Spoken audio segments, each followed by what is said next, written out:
Hi friends, Israel Hamas మధ్య జరుగుతున్న దాడుల గురించి పెద్దల నుంచి పిల్లల వరకు తెలిసిందే. న్యూస్ ఛానల్ నుంచి సోషల్ మీడియా వరకు ప్రతి వార్తాపత్రికల్లో హాట్ న్యూస్ ఏమిటంటే ఇజ్రాయెల్ హమాస్ మధ్య జరుగుతున్న పరస్పర దాడులే. ఈ దేశాల మధ్య జరుగుతున్న దాడుల గురించి ఓ సరికొత్త విషయం తెరపైకి వచ్చింది. ఈ దాడులలో తెరపైకి వచ్చిన అంశం పేరే ఇరాన్. పూర్తి స్థాయిలో ఇరాన్ ఈ దాడులపై దృష్టి పెట్టి ఇజ్రాయెల్పై దాడి చేయాలని అనుకుంటుంది. ఇరాన్ మధ్య ఉండే ఖుర్రం షార్ మిసైల్ ఎంత బలమైందో తెలుసా? ఈ ఒక్క మిసైల్ ఇజ్రాయెల్ని భూస్థాపితం చేయగలదా? ఇజ్రాయెల్పై దాడి చేయాలనుకుంటే ఇరాన్ పెద్ద పెద్ద మిసైల్స్ను ఉపయోగించనుందా? మనం ఈ వీడియోలో ఈ విషయాలకు సంబంధించిన పూర్తి వివరాలు ఏమిటో ఒకసారి తెలుసుకుందాం. అక్టోబర్ 7న ఇజ్రాయెల్ హమాస్ దేశాల మధ్య దాడి మొదలైంది. అప్పటి నుండి ఇరు దేశాలలో పరస్పర దాడులు జరిగి ఈ దాడి గురించి ప్రపంచమంతా తెలిసింది. ఈ రెండు దేశాల మధ్య దాడులు ఎప్పుడు ఆగుతాయో ఎవ్వరికీ అర్థం కావటం లేదు. రోజు రోజుకి ఈ రెండు దేశాల మధ్య దాడులు పెరుగుతూనే ఉన్నాయి. ప్రతిరోజు ఈ రెండు దేశాలలో బాంబుల శబ్దాలు వినిపిస్తూనే ఉన్నాయి. ఈ రెండు దేశాలు పొగతో నిండిపోయాయి. మొన్నటి వరకు కేవలం ఇజ్రాయెల్ పాలస్తీనా మధ్య మాత్రమే దాడి. కానీ ఈ రెండు దేశాలకు సపోర్ట్గా మిగతా దేశాలు కూడా ఈ దాడిలో పాల్గొనే ప్రయత్నం చేస్తూ దాడిని మరింత ఉత్కంఠభరితంగా మారుస్తున్నాయి. దాడి మొదలైనప్పటి నుండి హమాస్కు సపోర్ట్గా ఇరాన్ నిలబడింది. ఈ రెండు దేశాలు పక్కపక్క ఉండే దేశాలు కాదు. ఇరాన్ లెబనాన్ దేశానికి చెందిన ఒక షియా పార్టీ, హమాస్ ఒక సున్నీ ముస్లింకు సంబంధించింది. కానీ ఈ రెండు దేశాల టార్గెట్ ఒకటే, అదే ఇజ్రాయిల్.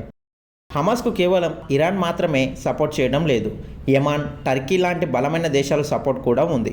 మరొక వైపు ఇజ్రాయెల్కు ప్రపంచంలోనే అతి బలమైన దేశం అమెరికా సపోర్ట్ ఉంది. ఈ రెండు దేశాల మధ్య జరుగుతున్న దాడులను గమనిస్తే హమాస్ చేసిన దాడి వల్ల ఇజ్రాయెల్కు భారీగానే నష్టం జరిగింది. కానీ ఇజ్రాయెల్ కూడా ప్రతీకారంగా గాజా పట్టిన తన అదుపులోకి తీసుకొని పెద్ద విధ్వంసమే సృష్టించింది. 20 లక్షలకు పైగా జనాభా ఉండే గాజా పట్టీపై ఇజ్రాయెల్ సైన్యం విరుచుకుపడింది. గాజా పట్టీకి నీరు, ఆహారం లాంటి కనీస సౌకర్యాలు కూడా అందకుండా పూర్తిగా ఇజ్రాయెల్ తన ఆధీనంలోకి తీసుకుంది. ఇజ్రాయెల్ ప్రధానమంత్రి బెంజమిన్ హమాస్కు వార్నింగ్ ఇస్తూ ఏమన్నారంటే, ఇజ్రాయెల్ యుద్ధం ప్రారంభించలేదు, కానీ ఖచ్చితంగా ఇజ్రాయెల్ ఈ యుద్ధాన్ని ముగిస్తుందని చెప్పడం జరిగింది. ఇజ్రాయెల్ రోజురోజుకు తన ధైర్యం కోల్పోతూ వస్తుంది. దానికి ప్రధాన కారణం ఇరాన్. ఎప్పుడైతే ఈ దాడిలో హమాస్కు ఇరాన్ సపోర్ట్ చేస్తుందో అప్పటి నుండి ఇజ్రాయెల్ కాస్త తగ్గింది.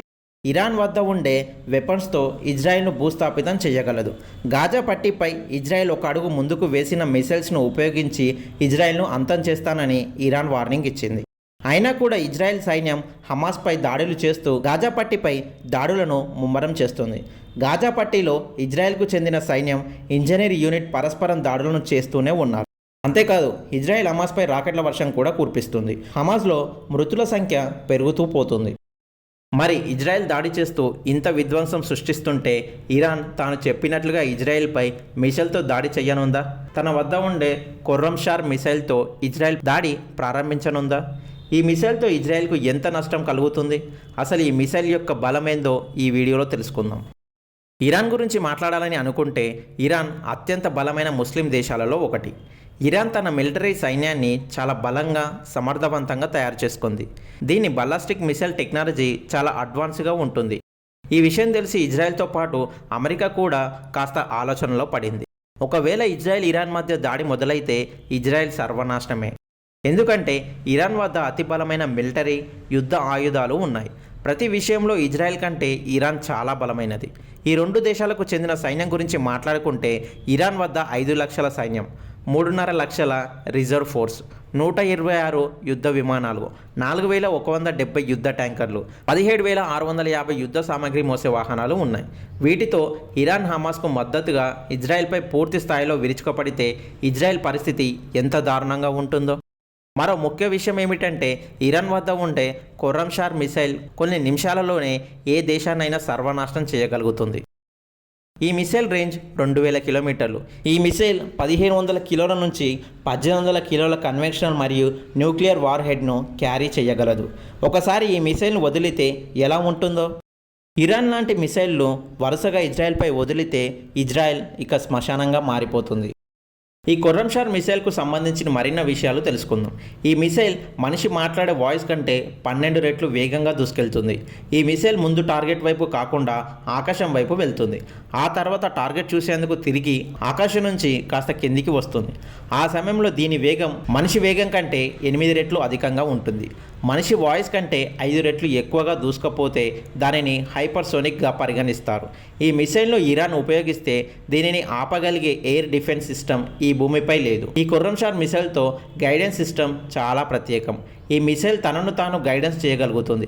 దీనిని ప్రయోగిస్తే తనను తాను కాపాడుకుంటూ దూసుకుపోయి టార్గెట్ను ఫినిష్ చేస్తుంది. ఎలాంటి ఎలక్ట్రానిక్ వార్ ఈ మిసైల్ను ఆపలేదు.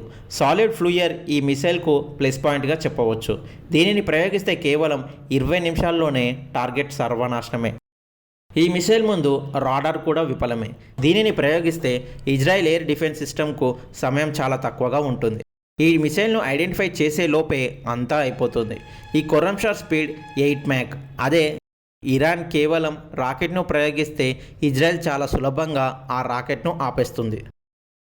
ఎందుకంటే రాకెట్ స్పీడ్ ఈ మిసైల్తో పోలిస్తే చాలా తక్కువ. ఖుర్రంషార్తో పోలిస్తే ఇజ్రాయెల్ డిఫెన్స్ ఎఫిషియన్సీ చాలా తక్కువ. ఇరాన్ 10 మిసైల్స్ను ప్రయోగిస్తే ఇజ్రాయెల్ కేవలం 5 మిసైల్స్ను మాత్రమే ఆపగలుగుతుంది.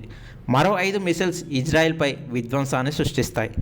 1500 కిలోల వార్ హెడ్ను మోయగలిగే మిసైల్ ఇజ్రాయెల్పై దాడి చేస్తే పరిస్థితి ఎలా ఉంటాయో ఊహకు కూడా అందవు. ఇజ్రాయెల్కు మద్దతుగా అమెరికా ఎయిర్ డిఫెన్స్ సిస్టమ్ను అడ్డుపెట్టిన పూర్తి స్థాయిలో ఖుర్రంషార్ మిసైల్ను ఆపలేదు. ఎప్పుడైనా ఈ మిసైల్స్ను ఇరాన్ ప్రయోగిస్తే ఇజ్రాయెల్ కూడా ప్రతి దాడి మొదలు పెడుతుంది. క్రమంగా ఈ 2 దేశాలకు మద్దతుగా వివిధ దేశాలు కూడా ఈ యుద్ధంలో పాల్గొంటే అది చివరికి ప్రపంచ యుద్ధానికి దారితీస్తుంది.